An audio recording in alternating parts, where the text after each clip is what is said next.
মার্কিন president Donald ট্রাম্পের নির্বাচনী প্রচারণার তহবিলে বড় অঙ্কের অনুদান দিয়েছিলেন ট্রাম্পের কাছের মানুষ, বড় বড় ধনকুবেররা।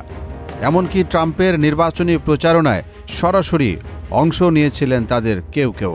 ট্রাম্পের প্রেসিডেন্ট হিসেবে শপথ অনুষ্ঠানে তারা বসেছিলেন সামনের সারিতে।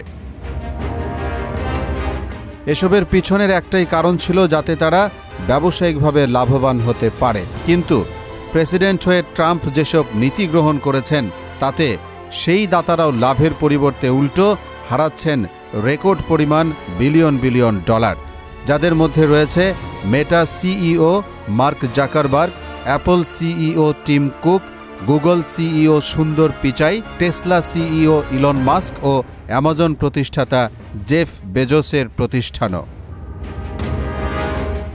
আন্তর্জাতিক গণমাধ্যম সিএনএনের দেয়া তথ্য মতে প্রতিষ্ঠানগুলো এ বছরের শুরু থেকে প্রায় 1.8 ট্রিলিয়ন ডলারের বাজার মূলধন হারিয়েছে।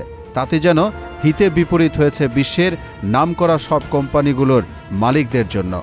অর্থাৎ ট্রাম্পের শুল্ক নীতি এখন কাল হয়ে দাঁড়িয়েছে ধনকুবেরদের জন্য।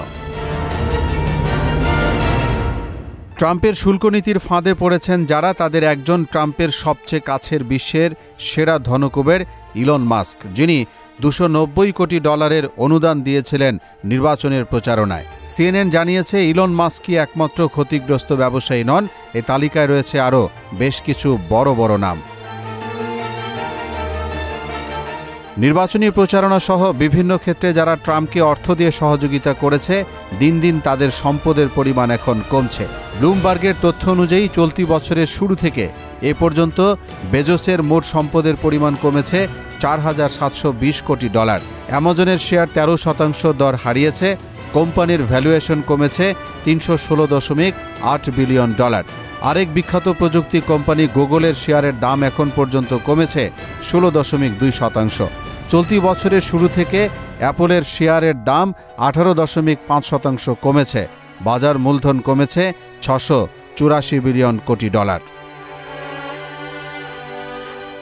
অতএব মার্কিন প্রেসিডেন্ট ডোনাল্ড ট্রাম্পের জন্য যারা একসময় অনুদান দিয়েছে হাত খুলে, এখন তাদের কাছেই যেন শুল্ক নীতির মাধ্যমে বিলিয়ন বিলিয়ন ডলার বের করে নিচ্ছেন তিনি।